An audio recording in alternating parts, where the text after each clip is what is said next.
people that was there was seeing I put the luggage on, take the luggage off, and getting back in my car, literally crying, saying, what just happened? I would never book with nobody unless I'm booking myself. For today's topic, two women decided they wanted to go on vacation and thought they had booked a Royal Caribbean cruise on board the world's second largest cruise ship, Utopia of the Seas. However, unfortunately, it would turn out that the only thing they booked was a royal scam. In this video, we are going to go over the details available. There is a small video clip that I want to show all of you that does contain interviews from the two passengers. I will give you some additional tips and things that you should know about so that you can avoid yourself getting scammed as these women did. Of course, as usual, if you happen to find any value out of this video at all, make sure you hit that like button and subscribe with the notification bell on. That way you get notified whenever I post my videos. Now to a consumer alert. Several people say someone scammed them out of a 3-day Royal Caribbean cruise to the Bahamas. They say they paid for a room on the Utopia of the Seas and were supposed to travel to the Bahamas the last weekend in November. Now, among those individuals was a 71-year-old woman who was looking to celebrate her birthday. News 4 Jax reporter Alicia Hatcher spoke to those individuals about what happened. Cruising away for the weekend is what 9 people had in mind to celebrate birthdays, but they were in for a different surprise. I was sad. I was disappointed. Maisha Lambert and Rochelle Price were two people who say they were scammed by a woman who claimed to be a travel agent for Royal Caribbean.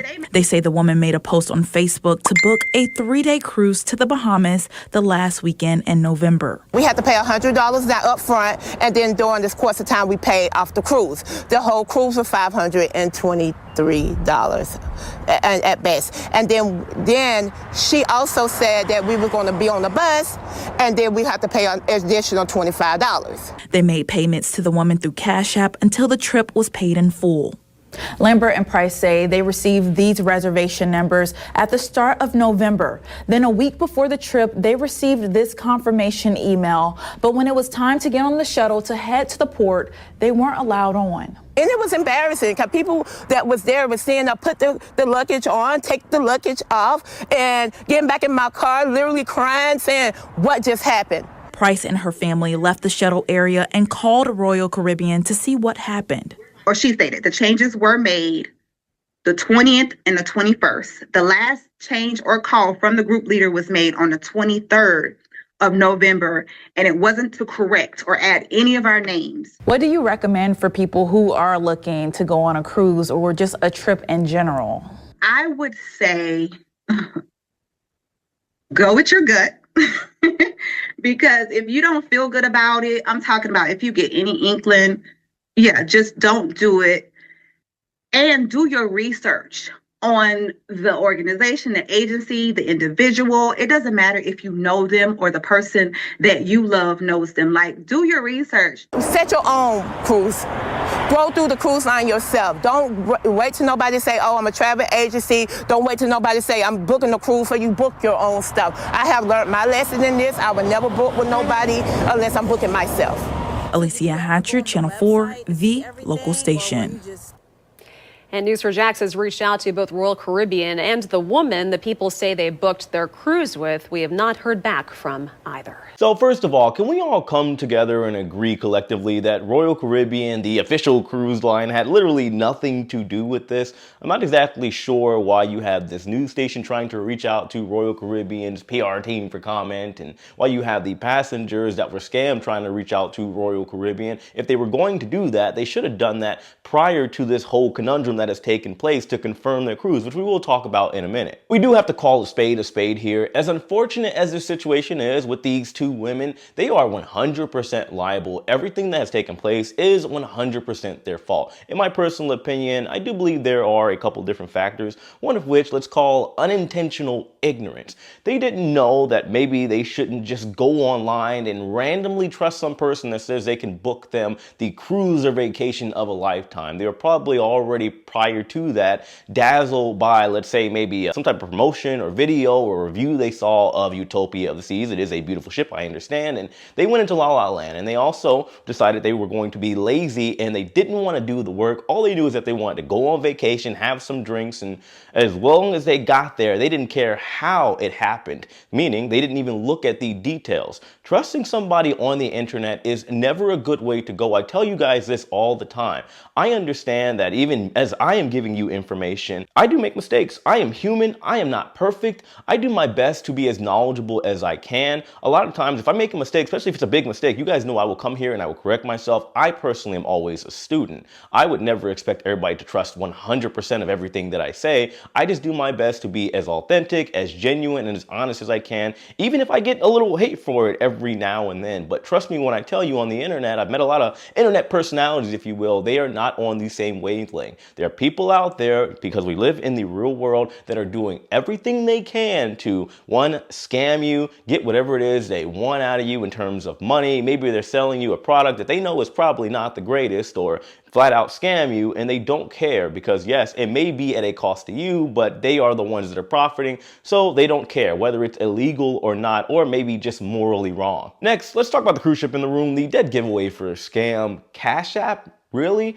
Don't get me wrong. I do like Cash App. I have a Cash App bank card. However, do I use it for booking cruises or any type of big spending? No, absolutely not. I use Cash App personally for me. If me and my boys go out for a couple drinks and the 5 minutes we spend arguing about who's going to pay, I'll let my boy pay, and then I'll just slip him some money on Cash App. It's used for the little things like that, in my personal opinion. The fact that these women said, hey, we would pay with Cash App for this cruise, and then they got some confirmation and then didn't even bother to download the app, because everything has an app these days, nor, again, prior to them actually getting scammed and their money already being gone, didn't even bother to double check Royal Caribbean. If they weren't aware on the app, you can always just go on the website and confirm your confirmation number. By the way, guys, always do this, regardless of who you decide to book your cruise with, or if you just decide to go on the direct website, you still should maybe go back around after the purchase has been made and confirm, either by logging back in to see that your booking number and all your details are there, or again, simply downloading the app. Also, do keep in mind, they mentioned briefly in the video that this apparently went on for months, as far as payments and the official booking and the confirmed booking number that we turned out to be a fake, it was a scam. At no point in time did they decide to maybe either look at a drink package or excursions or the ports of call that they were going to visit. That would involve them to some degree looking at the app or looking at their cruise itinerary.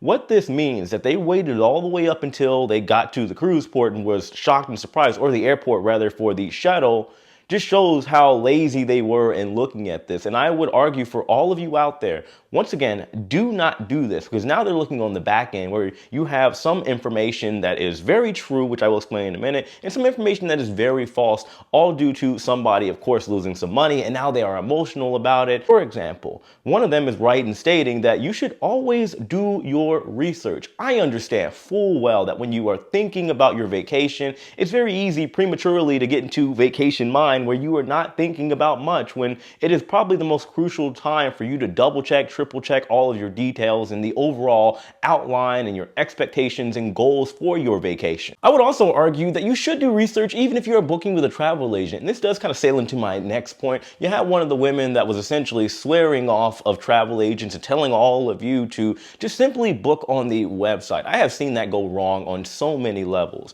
Why? Because you guys know when I cruise, I am very social, I am very talkative. One time I was on, for example, the Celebrity Reflection. I met a group of young ladies that got on the ship and they were ready to get down. They were ready to party. They were ready to shake a tail feather.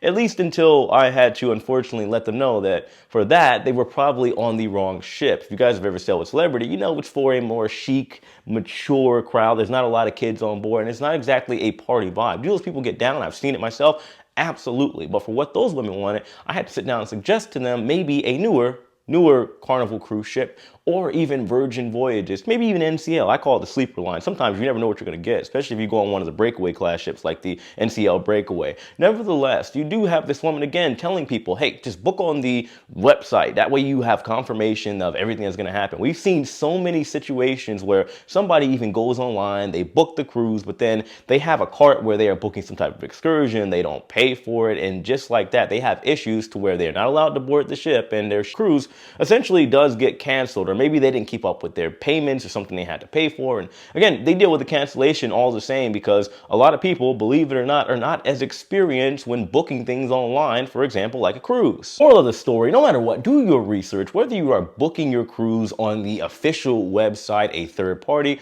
or if you're booking with a travel agent. I would argue, unlike what this lady said, travel agent is, in my personal opinion, the best route to go down. And I'm not just saying this because I'm a travel agent. I'm saying it because it does take the hassle out of travel when done right and you find somebody that is actually legitimate and very professional. However, again, do your research. Getting a travel agent is like getting a barber. You're not going to go to this barber and this barber and this barber unless you absolutely have to. But in the beginning, they have to understand you, you have to understand them and their style, and eventually not much needs to be said because both of you have a mutual agreement of what needs to be done. When you book with a travel agent, you do want to do your initial research. Like, for example, I know you guys follow me, but I would never expect you to blindly believe everything I say when I tell you that I'm a travel agent and some of the people that I work with, my travel agent sponsor over at Lux Rally, are the most qualified, most professional people you were ever going to meet, and they will guaranteed give you the best deals and vacation of a lifetime. Even if I tell you to go click the link in the description box below or pinned in the comment section, I still would expect you to go check out the official website, maybe talk to some of the reps, and of course, go compare some of the prices before you actually decide to book. There is nothing wrong with that. Even if you can't put down a little small refundable deposit, which is very, very possible, do your research. And once everything is confirmed, even if you get your confirmation email, of course, go to the official website. Call if you need to. You can do it that old school way or download the app and make sure you have everything confirmed. That way you don't have the same trouble that these poor devils unfortunately had to deal with. Anyway, that's what we have for today's video. Simple problem, well, unfortunate problem, but still pretty simple solution. Do your research, have some common sense, and I don't want to say street smarts, but let's say digital smarts, because this is a different time we're living in and you gotta be careful. But of course, let me know your thoughts in the comment section below. Hit that like button on your way out, subscribe if you haven't already, and as usual, I love and appreciate every single one of you. I'll see you later. Take it easy.